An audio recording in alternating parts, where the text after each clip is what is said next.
Love Serye TV. Looking for my baby's dad. Tunghayan na po natin ang ika-14 na bahagi. Blooming ka. Napangiti si Lina sa puna ni Tela. Family weekend dinner nila sa teritoryo. At syempre, ay present silang pamilya. Feel na feel niya ang pagiging isang Garcia sa gabing iyon. At bakit hindi? Maayos ang samahan nila ni Tirso. May 2 linggo na mula na magkaayos sila at parang wala nang magiging problema pa. Masaya ako ate. Wika ni Lina. I'm sure. And your husband gained at least 5 pounds. What have you been feeding him? Wika nito.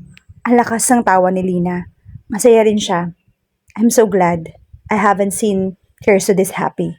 Alam kong ganito ang magiging epekto mo sa lalaking yon. And you look great too. Don't I always? Nakangiting tugon ni Tela. Saka lumingon sa asawang si Albert nang umiti dito. Simpleng aktwasyong napakakahaganda at ng makahulugan. Nais kiligin ni Lena sa dalawa, ngunit marahil narating niya ang isang uri ng pangunawa sa puntong iyon. Sapagkat ganun din ang samahan nila ni Tirso. Kaunting tingin, buo na ang araw nila at nagkakaunawaan na. Maya-maya ay nagtipon ang lahat sa sala. Ang tanging wala pang asawa nga sa mga naroon ay si Fort. Gayunman, nakinig ito sa plano ng pamilya. Malapit na ang summer vacation ng mga bata at nais ng mga magulang na manatili ang mga ito roon. Maraming aktibidades para sa kabataan kapag summer. Siyempre, sang-ayon silang mag-asawa. Why am I invited to these gatherings at all? I will never understand. Reklamo ni Fort. Mag-asawa ka na kasi, sabi ni Tirso. Oh, shut up man. Just because we're twins and you've found a lovely wife, doesn't mean I have to settle down as well. I mean, no offense, but yuck. Sabi ni Fort. Binato ni Tirso ng throw pillow ang kakambal na natiling tatawa-tawa. Inakbayan si Lina ng asawa. Mainggit ka. Hinagkan siya ni Tirso sa mga labi. Nag-init ang mukha ni Lina. Ngunit tila baliwala sa lahat. Hindi bawal sa pamilya ang public display of affection. Pakiramdam niya ay Pasko na naman sa init ng samahan ng pamilya. Ang lolo at lola ng kanyang asawa ay naroon din at matagal nang naging paborito si Carlito. Kung sa bagay, walang hindi paborito sa pamilyang iyon. O kailan naman masusundan si Carlito? Tanong ng lola ni Tirso. Hindi kami magsasawa sa mga apo sa tuhod, tandaan nyo. Malapit na lola, tugon ni Tirso. Umorder na nga si Carlito ng baby sister, hindi ba? Tumango ang bata bagamat abala sa portable station nito. Yun na ang cue ng lola ni Tirso na magsimula ng kwento na maging si Lina ay hindi nagsasawang pakinggan. Ang love story ni nanay at tatay. Niyaya ni Lina si Tirso na mamasyal sa labas habang nakikinig ang mga bata sa kwento. They walked hand in hand over the hilly village. May naisip ka ng pangalan ng baby? Tanong ni Tirso. Basta ayoko ng Lina. Nito. Well, it's your name. Ilang ulit mo nang na-debate yan pero ang sagot ko ay hindi pa rin. Tumawa ang lalaki. Fine. How about Holy? Holy? Pwede parang Christmas. Festive. Simple. Gusto ko yan. Sino mga kukunin nating ninong at ninang? Napahagik-hik si Lina. Nang masimula ng ideya tungkol sa bata, ay nagplano na sila ng nagplano kahit wala pa namang nabubuo. Katatapos lang ng buwan ng dalaw niya at batid iyon ng kanyang asawa. Siyempre, si Jera, tugon ni Lina. Ninong ba siya o ninang? Tanong ni Tirso. Nagkatawanan sila. Pabalik-balik na lang sa Pilipinas ang kaibigang ayon ni Lina. Masaya sa buhay nito sa Germany, kapiling na rin ang Aleman na nobyo. Regine, suwestyon ni Tirso. Siyempre, patuloy silang bumuo ng entourage ng bibi nilang hindi pa nabubuo hanggang sa maunawaan nilang mahigit 50 katao na ang nabanggit nila. Napakaswerteng bata, ang daming ninong at ninang. Dumako ang usapan ni Lina at Tirso kay Carlito sa mga plano nila kung saan mag-aaral ang bata sa hinaharap. Ilang taon na lang ang high school na si Carlito hanggang sa dumako ang usapan nila sa hindi nila inaasahan, si Vivian. Si Lina nagbukas ng usapan at huli na bago niya naunawa ang hindi niya dapat ginawa. Kalimutan mo na ang nagtanong ako kung nasaan siya, ani Lina. Ang totoo, naisip niya yon madalas. Pagkatapos ng episode nung kasal nila, saan nga ba nagtungo si Vivian? Anong sinabi ni Tirso sa babae? Sa nangyari kasing drama noon, parang hindi ang tipo ni Vivian ang magle-let go agad. Last I heard, she's back in Singapore. Iyon ang paalam niya sa akin noon at hindi na kami nag-usap pagkatapos. Tugon ni Tirso. Kahit paano nakahinga ng maluwag si Lina sa kaalamang iyon. Ibig sabihin sumuko na ang babae. Marahil na-realize din ni Vivian na walang mangyayari na kahit araw-araw itong umiyak, mananatiling kasal sila ni Tirso. Check-in tayo sa hotel. Biglang sabi ni Tirso maya-maya. Ano? Sabi ni Lina. Mag-check-in tayo sa hotel. Ngumiti si Tirso. Kumindat. Sira ka talaga. Ang mahal-mahal meron namang cabin. Umungol ang lalaki. Mamaya babalik na rin si Carlito doon, kasama ang yaya niya. Kapag nandito ang batang yung parang uminom ng Red Bull, ayaw matulog. At kilala mo naman sina Sander at Sandra, tukoy ni Tirso sa kambal na anak ni Natella at Albert, mga pinsan at kabarkada ni Carlito. Tiyak doon matutulog ang dalawa sa cabin, lalo ngayong mayaya na si Carlito. Sina ate, tiyak si simple din ang dalawang yon sa cabin nila. Madaya nga eh. Ipinapadala nila yung kambal sa bahay para makapagsolo sila ni kuya. Seriously, the four of us should talk about the situation. This is not fair. Ang lakas ng tawa ni Lina. Mabuti pala mayaya na si Carlito. E diya iyon ni Tirso. May mga pagkakataong lumalabas sila magkasama at madalas iniiwan nila sa pamilya ni Tirso ang bata. Isang bagay na ayaw niyang makasanayan ni Carlito. Bagaman hindi rin nila magawang huwag pagbigyan ng sariling makasolo, honeymoon stage pa raw sila na siyang totoo at kailangan nila ang personal nilang oras. I told you it's a bright idea. Problema lang kapag nandito tayo at sinasamantala ni ate. Nahiya rin siguro siya sa mga biyanan niya dahil noon. Ang mga yon ang sinasamantala nilang mag-asawa. Wika ni Tirso. Well, they like the kids, sabi naman ni Lina. Yeah, but you know, they're grandparents. And they are not supposed to take care of the kids overnight. Parang unwritten rule yan. The kids can visit during daytime but they shouldn't return to their parents at night. Ganun nga ang sinabi ni nanay. Can you blame them? Pagkakagaling ng mga bata sa bahay nila, parang dumadaan din ng delubyo. Totoo yun. So what now? So now we check in the hotel. The yaya can take care of all the 3 kids. Tumango na si Lina. Para silang mga teenager na tatakas sa magulang. Mabilis sa mga hakbang nila at na makakita ng umiikot na service ay nagpahatid agad sila sa hotel. Na makapasok sa suite ay para silang may pinag-uusapang agad nagtagpo ang mga labi. They made love like eager teenagers in both hope as a child will be conceived. Gayunman, kapwa sila na guilty nang maunawa ang walang kasama si Carlito sa cabin, kaya alas 10 na gabi, nagkatinginan sila at batid nilang parehong gusto nilang umuwi sa cabin. Inakbayan ni Lina si Tirso habang nagtatawanan sila. Nag-check out na sila at nagpahatid nga sa cabin. Tulad ng hinala nila, 3 bata at isang pagod na yaya ang naabutan nila sa salas. Where have you been, Tito? Tanong ni Sandra. Just outside, sagot nito. Pinatulog na nila ang yaya at sila mag-asawa nag-asikaso sa mga bata. Ayaw matulog ng 3. Iginiit na Sabado naman daw ng gabi. Kapwa pagod si Lina at Tirso para makipaglaro. Kaya hinayaan nila ang 3 sa harap ng TV habang naglalaro ng video games. Alas 12 ng hating gabi na makaganap ang unang higab. Higab ni Sandra. Makalipas ang ilang minuto, tumunog ang doorbell at hayon na mag-aasawang Tella at Albert. Mukhang hindi rin nakatiis na hindi tingnan ng mga anak. I told you they're going to be here. Bulalas ni Tella sa asawa. Saka bumaling kina Lina at Tirso. Akala namin wala kayo eh. O paano, mauna na kami. Children, behave and go get some sleep na. Ate, we really have to talk about this. Ungot ni Tirso. Mukhang agad na unawaan ni Tella ang idinadaing ng kapatid. Fine, every other sleepover then? Perfect. And during the summer? Tanong ni Tirso.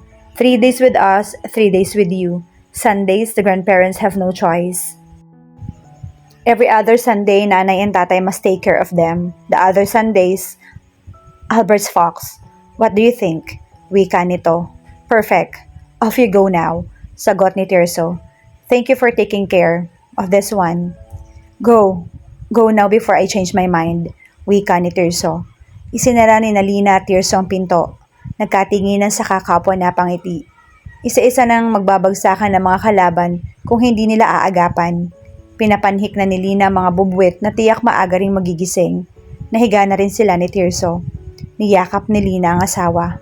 I feel so old, but happy. Are you happy? Wika ni Tirso. Napangiti si Lina. More than happy. He looked at her lovingly before tenderly kissing her lips. Ang lakas ng tawa ni Lina nang magising at makita si Tirso sa harap ng salamin. Pinipigilan ng pagbulga ng tiyan. Another month, plus 10 pounds. Kailangan nilang aminin na natatabunan na ng abs nito ang kaunting taba. Good morning, Bilbil, to John ni Lina sa asawa. Oh, shut up, ani Tirso, bagamat nakangiti. I'm going to the gym, Lina. This can't go on. Imagine what Four will say when she sees me. Muling natawa si Lina. Ikaw meron ka namang damit dito, ayaw mo namang mag-gym. Akala ko pwede na mag-exercise sa gabi, kulang pa pala. Bagay naman sa'yo. Tumayo si Lina at pumesto sa likuran ni Tirso. Saka tumingin sa salamin at pinisil ang bilbil ng asawa. Ang cute nga Lina, you witch. I will spend 2 hours in the gym daily. Mga 1 buwan lang naman siguro. Will stop cooking all my favorite meals. Hindi ko kasalanan kung masarap ako magluto. Kahit pritong galunggong ko nauubos mo. Dati, hindi ka mahilig sa rice. Ngayon, 2 saing ako sa maghapon. Buntis ka na yata Umismid si Tirso. Nakakadami ka na. Tawa ng tawa si Lina. Ang totoo, kahit lumaki yun siya ni Tirso, kahit tumaba ang lalaki, walang problema sa kanya. Isa pa, kahit anong forma, gwapo pa rin ito. Fine, mag-gym ka na kung gusto mo. Magsasaing na lang ako ng brown rice para sa'yo. Wika ni Lina. Pumihit si Tirso at binuhat si Lina. Great. Now, have you checked? Umiling si Lina. Kinakabahan ako sa'yo Go now, check. Tumango si Lina. Bagamat totoong kabado, parang ayaw niyang malaman ang resulta ng pregnancy test. 3 days pa lang siyang delayed at nang banggitin niya kahapon kay Tirso, ay nasabik agad ito. Paano kung hindi pa siya buntis? Gayunman ay tumuloy si Lina sa banyo at gumamit ng pregnancy test kit. Mabilis lumutang ang isang linya at hiling niyang lumutang ang isa pa, ngunit hindi yun nagpakita. Matamlay siyang lumabas ng banyo. I'm sorry, wika ni Lina. It's okay, sabi ni Tirso. Ganun lang talaga siguro. Come on, smile. Ngumiti si Lina. Bagamat aminadong medyo pressured din siya. 4 na pares ng lolo at lola naghihintay. Ang kanyang ina at asawa nito, ang mga magulang ni Tirso, ang mga lolo at lola ni Tirso, maging ang mga magulang ni na Albert. Nakakapagpa-check up na sa doktor si Lina at wala naman daw magiging problema at normal daw siya. Marahil talagang hindi pa lang panahon. Breakfast in bed?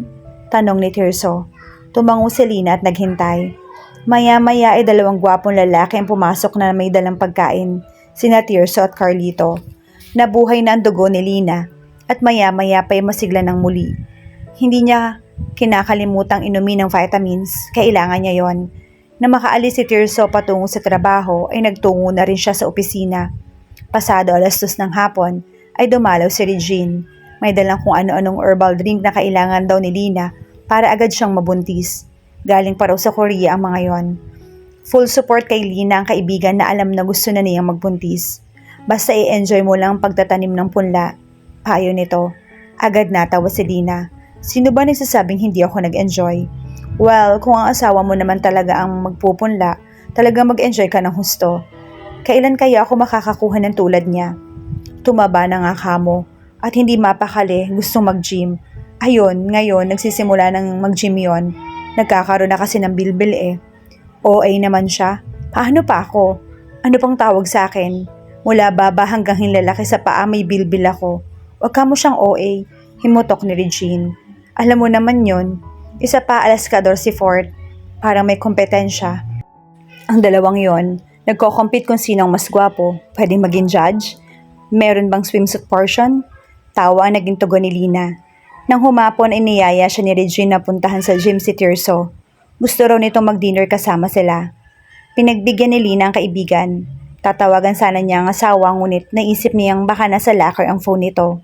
Alam niyang 4:00 hanggang 6:00 magtutungo sa gym si Tirso. Iyon ang paalam nito. Ngunit nang makarating sila ni Regine sa gym, wala roon si Tirso. Weird, baka sa ibang branch siya, sabi ni Regine. Hindi, matagal na siyang member dito. Ito yung pinakamalapit sa office niya. Bakit siya lilipat? Saka ang sabi niya dito raw siya Baka naman may ginawa pa sa office. Tinawagan ni Lina yung numero ng asawa ngunit walang tumutugon doon. Baka na sa meeting. Next time na lang tayo mag-dinner. Treat ko.